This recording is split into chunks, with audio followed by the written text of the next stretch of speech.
Halo pemirsa, kembali lagi bersama saya Faiza dalam program berita hari ini. Kami telah menyiapkan beragam informasi terkini dan menarik untuk Anda. Tetaplah bersama kami di depan layar kaca Anda.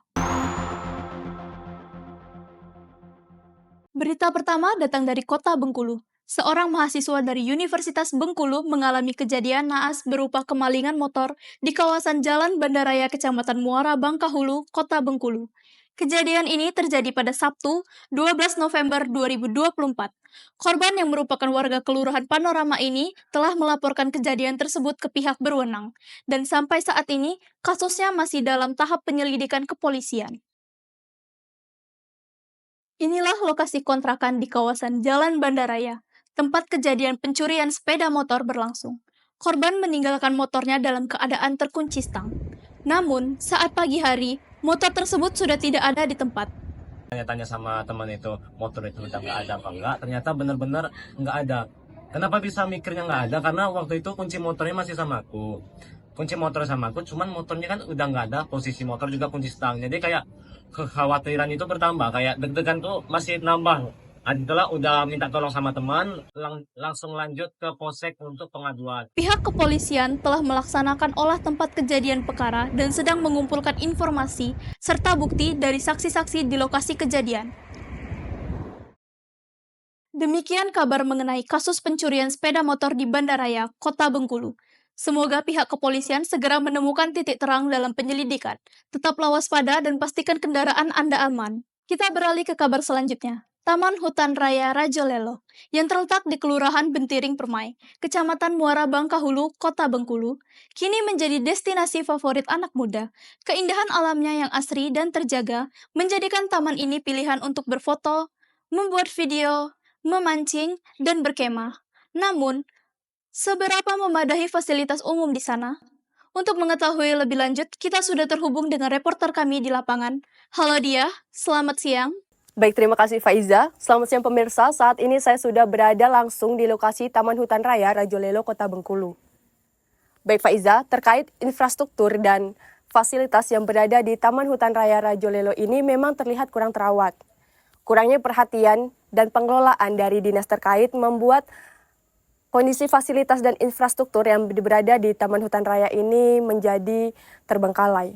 Dan untuk mengetahui respon masyarakat terkait kondisi di Taman Tahura untuk saat ini, saya sudah bersama dengan narasumber saya, yaitu salah satu pengunjung di Taman Tahura ini. Baik Mbak, boleh perkenalkan dengan Mbak siapa? Dengan Mbak Nata. Baik Mbak Nata. Mbak Nata, saya izin bertanya sedikit ya tentang Tahura ini. Bagaimana sih Mbak tanggapan Mbak terkait fasilitas di Taman Tahura untuk saat ini? Menurut saya kurang puas untuk kondisi di Tahura ini. Menurut saya pemerintah itu seharusnya lebih memperhatikan lagi kondisi di Tahura. Dan mungkin kalau diperhatikan lagi makin banyak pengunjung yang akan datang ke Tahura ini, Mbak. Baik Mbak, kalau untuk masukan nih Mbak, masukan apa yang Mbak berikan kepada pengelola jika Taman Tahura ini kembali direnovasi?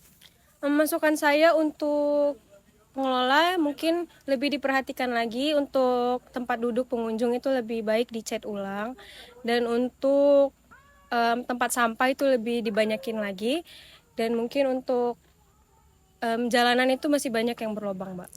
Baik Mbak, kalau motivasi Mbak nih, apa sih motivasi Mbak tetap berkunjung ke Taman Tahura ini walaupun tahu kondisinya sedang terbengkalai? Saya ingin menikmati udara aja sih Mbak. Mungkin di sini lebih enak suasana dan lebih adem. Baik Mbak. Terakhir ya Mbak, untuk harapan nih Mbak, apa sih harapan Mbak sebagai pengunjung untuk perbaikan Tahura di masa mendatang? Menurut saya untuk pengelola dan dinas terkait mungkin lebih baik mengutamakan kenyamanan dan keamanan di Tahura ya Mbak. Mungkin lebih konsisten lagi untuk pengelolaan ini biar lebih banyak pengunjung yang datang. Baik Mbak, terima kasih ya Mbak atas waktunya. Sekian laporan dari saya, langsung dari Taman Hutan Raya Rajolelo, Kota Bengkulu. Saya Dia Ayu Putri, kembali ke studio. Terima kasih Dia atas laporannya. Semoga pihak pengelola segera memperhatikan keluhan wisatawan demi menjaga keamanan dan kenyamanan di hutan Rajolelo ini. Berita selanjutnya datang dari dunia pendidikan tinggi, yakni kampus yang dimana seharusnya merupakan tempat yang aman dan nyaman baik di siang ataupun malam hari. Namun, bagaimana jika fasilitas penerangan yang berada di kampus tidak memadai? Kondisi inilah yang sering dialami yang terjadi di kampus Universitas Bengkulu. Mari kita simak laporan selengkapnya. Terkait masalah penerangan, itu memang sangat kurang. Terlebih, saya pribadi itu suka ke ATM malam-malam untuk ambil duit atau pulang rapat. Nah, posisi jalanan itu gelap. Sebenarnya penerangan UNIP itu ada, tapi tidak maksimal. Pihak kampus diharapkan segera mengambil tindakan untuk mengatasi permasalahan fasilitas penerangan ini. Kami berusaha mengkonfirmasi kepada pihak kampus terkait, namun sayangnya jawaban yang didapat tidak mendapatkan kejelasan.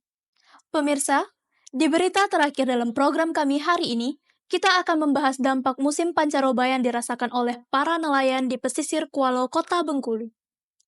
Cuaca yang sering berubah secara tiba-tiba dan angin yang tidak menentu membuat aktivitas melaut menjadi tantangan besar. Berikut laporan lengkapnya.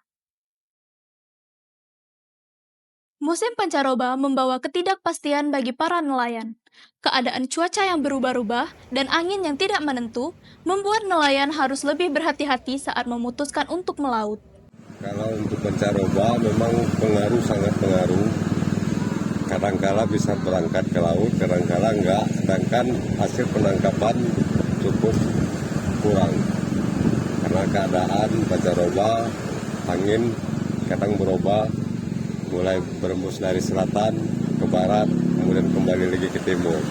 Itu mengakibatkan hasil tangkapan cukup minim.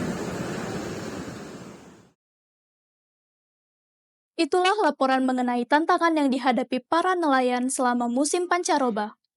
Cuaca yang tidak menentu ini menjadi pengingat betapa pentingnya dukungan dan solusi yang tepat bagi para nelayan agar mereka dapat tetap melaut dengan aman. Terima kasih telah mengikuti program berita hari ini. Tetap jaga kesehatan, saya Faiza dan sampai jumpa.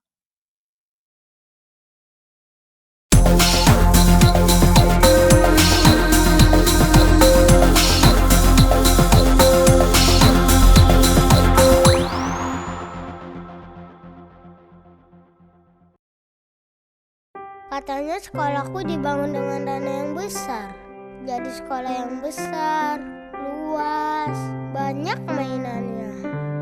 Fasilitas olahraganya lengkap, perpustakaannya luas, banyak bacaannya, full AC lagi. Tapi kok enggak. Korupsi merampas hak kita untuk hidup sejahtera.